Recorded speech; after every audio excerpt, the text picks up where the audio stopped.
Thank you, Richard, very much for those nice remarks. Good afternoon, everyone. How's everybody doing? Good? Okay, great. I hope you've had a great 2 days exchanging ideas on how best to protect our world's most precious items and heritage. And I'd like to thank all participating agencies for their support in making this symposium a real success.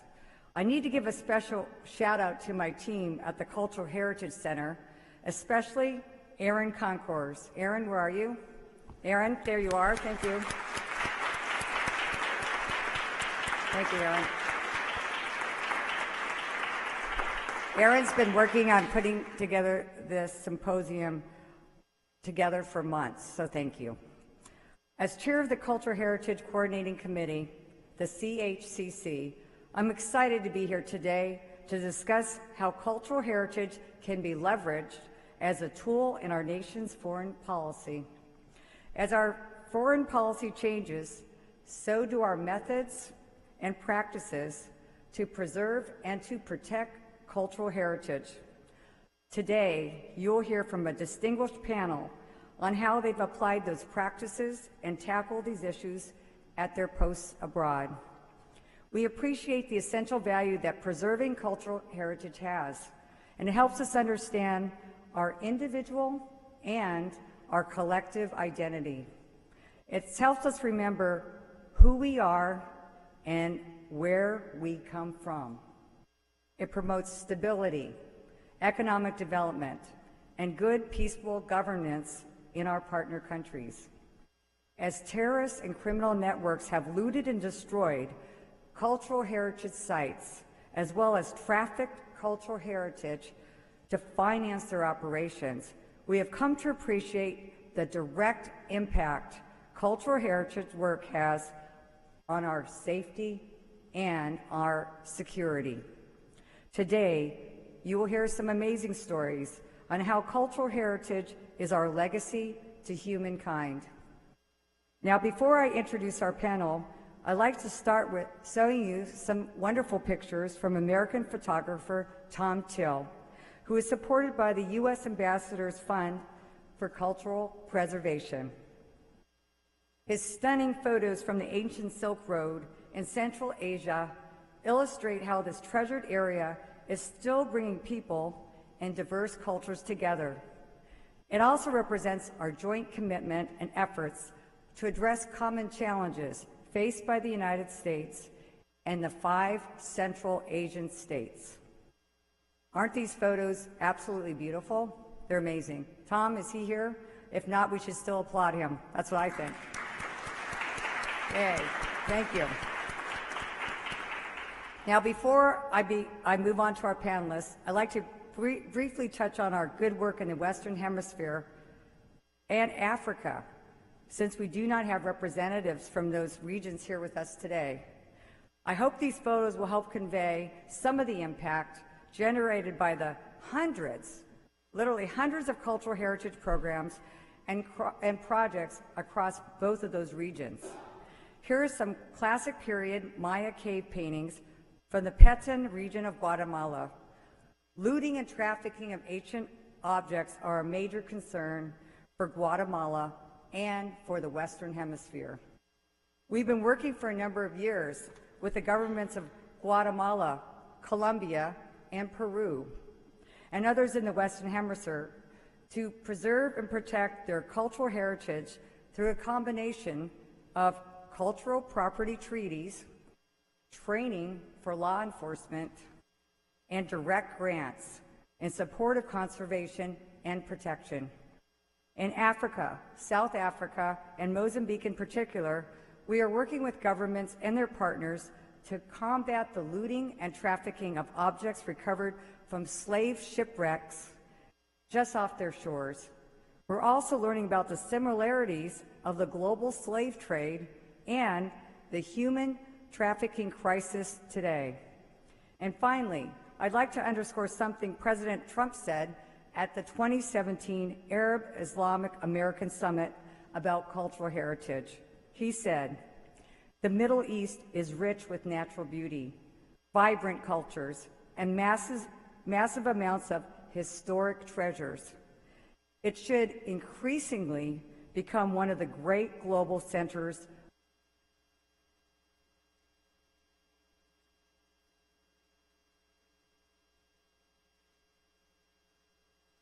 of commerce and opportunity.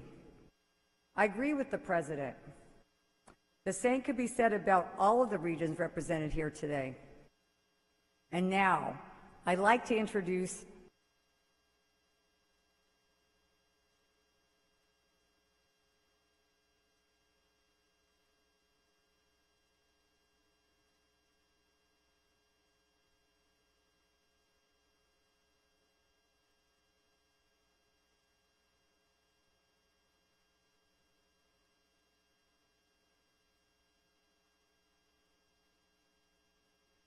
Ambassador Glenn Davies.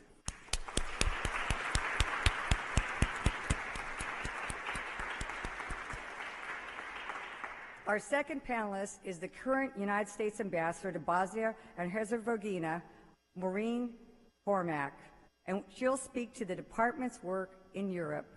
Ambassador Cormack has diverse experience, having served as the executive assistant in the Office of the Special Presidential Envoy for the Global Coalition to Counter ISIL, and has worked in positions in the Bureau of International Programs and the Office of the Undersecretary for Public Diplomacy and for Public Affairs. Overseas, she served in the U.S. embassies in South Korea, Paris, and in Poland. Please welcome Ambassador Maureen Cormack.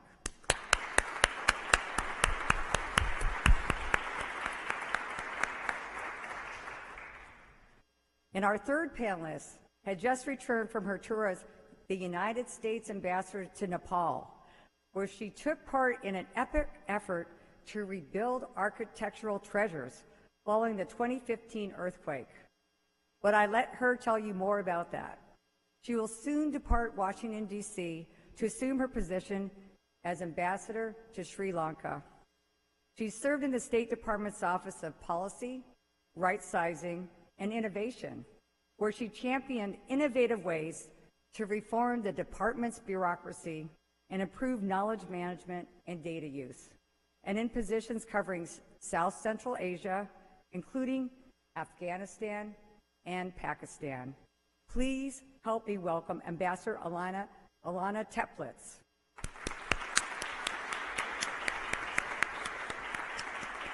Thank you. And our fourth and final panelist is Principal Deputy Assistant Secretary for Near Eastern Affairs.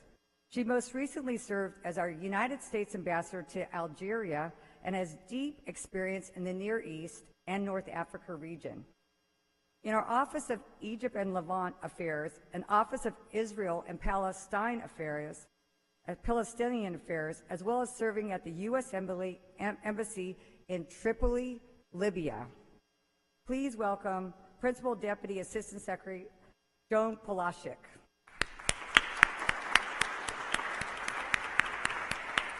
Thank you. Now, could I ask our panelists to please join me here up on the stage, and please take your seat. Thank you. No? Okay, from the back. Okay. Sorry about that.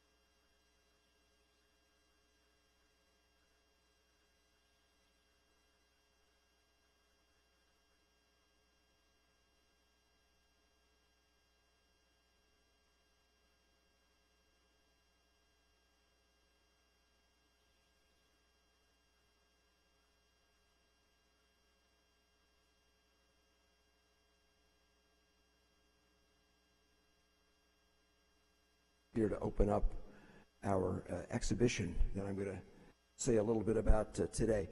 But distinguished guests, ladies and gentlemen, if there are any ambassadors in the crowd, everybody.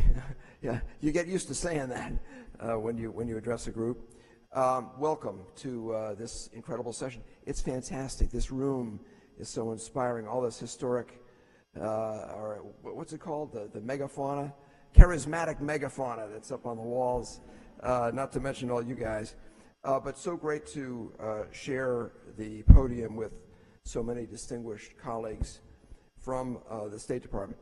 Now, my wife Jackie and I just came back about 3.5 weeks ago from 3 years in Bangkok, Thailand, representing the United States to the Kingdom of Thailand. And one of my greatest accomplishments there, I hope it will be recorded, was in fact to use cultural heritage to shape the narrative of shared history between the United States and Thailand. And I want to talk about 2 projects very quickly. One is the Ambassador's Fund for Cultural Preservation, which we used to good effect. The other was a project we conceived and conducted out of Embassy Bangkok with lots of help from institutions here, principally the Smithsonian Institution, which was the bicentennial celebration of friendship between the United States and Thailand, this year being the 200th anniversary of the first recorded contact between America and the Kingdom, and that was called Great and Good Friends, and I'll talk a little bit about that.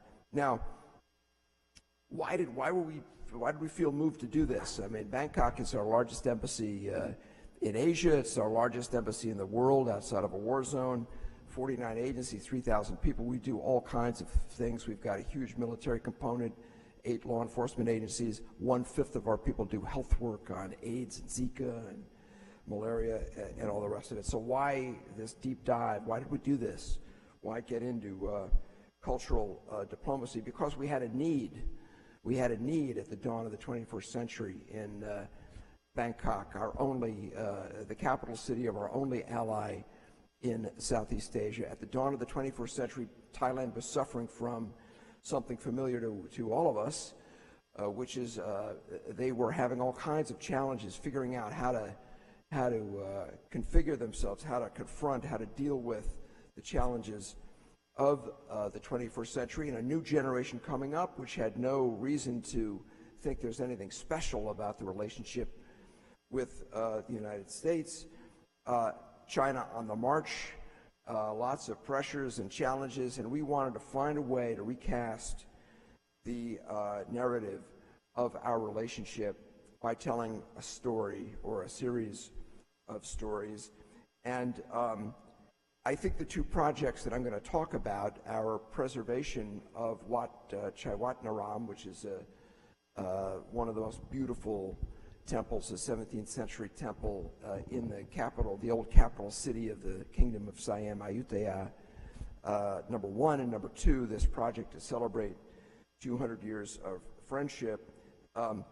These were sort of our way of showing respect to the Kingdom, and I think we succeeded initially by getting some messages across to kitchen table Thailand, to the ordinary populace, and the king himself, the new king, the 10th king of the Chakri dynasty, came to open our exhibition, Great and Good Friends, to celebrate our friendship. So let me tell you a little bit about Thailand right now. It's the world's only military-run government, the only military junta on the planet today, I think, at least of any major country. It is this kingdom, this country in transition. In 2014, the military overthrew an elected civilian government. This coup triggered congressionally mandated sanctions, and that, along with some very strong public messaging from the previous administration, and I am, I have to say, an Obama appointee twice over. He appointed me to the position of ambassador to Thailand, had begun to sour relations with the junta, the military leadership, and with the broader elites of Bangkok. And by the time I arrived in late 2015, 11 months after my predecessor, the sainted Christy Kenny, had left the job, things were going a little bit bad from a public diplomacy standpoint, and this jaundiced view of the ruling junta and the other elites of Bangkok had begun to seep into the public consciousness. So we wanted to find ways to get through to them with a new message about friendship between the United States and Thailand, and sort of here's what we did to appeal to not only the Bangkok elites, who are essential, but also the broader populace of this wonderful nation of 68 million people. Number one, we, through the Ambassador's Fund for Cultural Preservation, or AFCP, we're bureaucrats, we got acronyms for everything. We have, over the years, and we've accelerated the activity, looked for important cultural preservation projects to be involved with. Projects such as the preservation of Ramayana mural paintings in Bangkok, of Akka cultural traditions in the north, Islamic architectural heritage in the south. And these were working well over a period of years. The government liked them. Certainly the cultural bits of the government liked them, and the people liked them very much. They had a very high impact at the local level. Thai people visit these places, view these cultural icons of theirs, and of course about 1 million American tourists go there every year, and they have a chance to see what their government is doing to promote friendship between the two countries as well. The largest project in Thailand, the largest AFCP, Ambassadors Fund project in Thailand, is the ongoing work we're doing in the ancient capital of Ayutthaya, where we are preserving the 17th century temple complex, Chaiwat Naram Temple, in collaboration with the World Monuments Fund and the Thai Fine Arts Department. It's also a very popular site for Thais, just north of Bangkok, for those of you who've been there and perhaps gone to Ayutthaya. Now, severe flooding in 2011, I don't know if that's up. There we go. Is that, now this is not the, is this the flooding slide, or the, do we have the flooding slide, or we got to go back? You saw that already, probably, the flooding. 2011, the Mae Nam, the Chao Phraya River, had flooded a lot of the temple complex. In 2013, we gave the World Monuments Fund a little bit of money, and they began to document it, do surveys to restore 2 of the 8 towers at this iconic, very important temple. So that's the flooding. Now, next slide, which I think you've already seen. Our work basically dried up the temple, arrested, stopped the degradation of the temple, and it became kind of a model of cooperation between the United States and Thai conservation teams working together. Now, in a welcome coincidence, and this is what, luck is important to have, but I think you make your own luck, you make it happen. In a remarkable coincidence, if we can move on maybe to, I think, what is the next slide. Now along comes this wildly popular television program called Love Destiny. Bupe Sawaniwat, the first female-driven plot, romantic comedy. It took off like wildfire in the kingdom. And guess who's the main character of the I mean, there's the female who's the main character, but Wat Chai turns out to be the main character. They did a lot of their shooting there. Wat Chai becomes kind of a character in this thing, and all of a sudden, young Thai couples and Thais begin to show up there, renting period costumes to take selfies there, because this is where this thing is. This is where this thing is filmed. And of course, there's our prominent sign saying Uncle Sam, in collaboration with the Thai government and people, has been working to preserve Wat Chai. So it created sort of an opportunity for us to tell the story of how the United States of America respects and is willing to invest in preserving the cultural patrimony of the Kingdom of Thailand. Now, this was fascinating and fun, a lot of fun to do this thing, but the highlight of my time in Thailand was bringing this special exhibition of royal and presidential gifts exchanged between U.S. presidents and Thai kings over 200 years since the beginning of the relationship in 1818 to Thailand. And here, what's so great about being here in this wonderful castle, the headquarters of the Smithsonian Institution, is the Smithsonian was critical, was key to this. We wanted to tap the iconic collection of Siamese artifacts that the Smithsonian has had in its coffers since around the 1830s, one of the oldest collections of Asian artifacts that the Smithsonian has.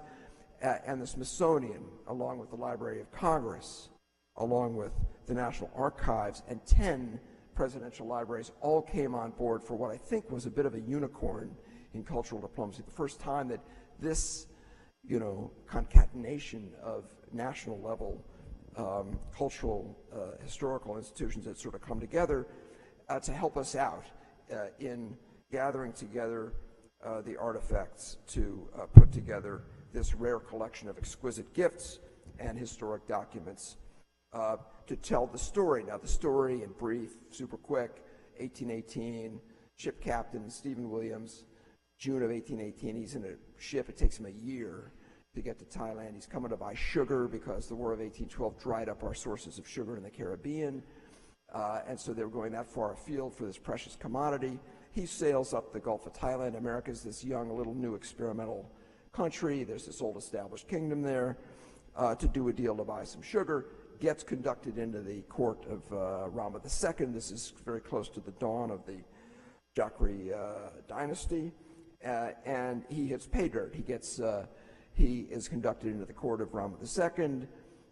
He gets a great deal on some sugar, and he brings back to him a letter from the first minister to Rama II, to President James Monroe, which we found in the letters of James Monroe up on Capitol Hill at the Library of Congress, and we brought back, along with 76 other artifacts, to tell the story of the 10 generations, 2 centuries of our friendship.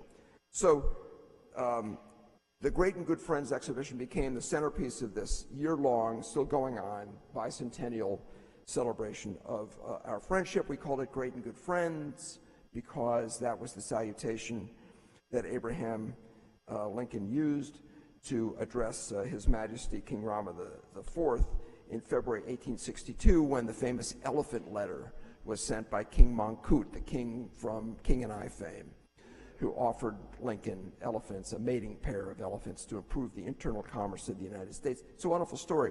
It's such a cool story that Ken Burns, in his vaunted, iconic history of the Civil War, got totally wrong.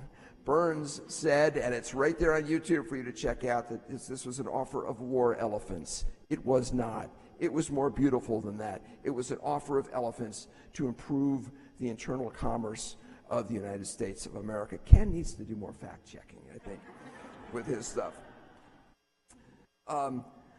So we put this thing together. We involved the whole mission. I had the great good fortune, after 38 years of serving in the Foreign Service, starting at the very lowest rank and rising to the rank of ambassador, to find myself the first time in a mission that can get stuff done, with a public affairs counselor, Mindy Masanis, still with the State Department today, who is an organizational dynamo. She couldn't make it today because she's still a dynamo and she's got a day job and she's doing it. But she and her crew and the entire embassy got together to help us to do it, to try to reach a broad audience of Thai people with a message of friendship. The opening ceremony was remarkable. Here you see the king, the new king, the 10th king of the Chakri dynasty, King Maha Vajiralongkorn,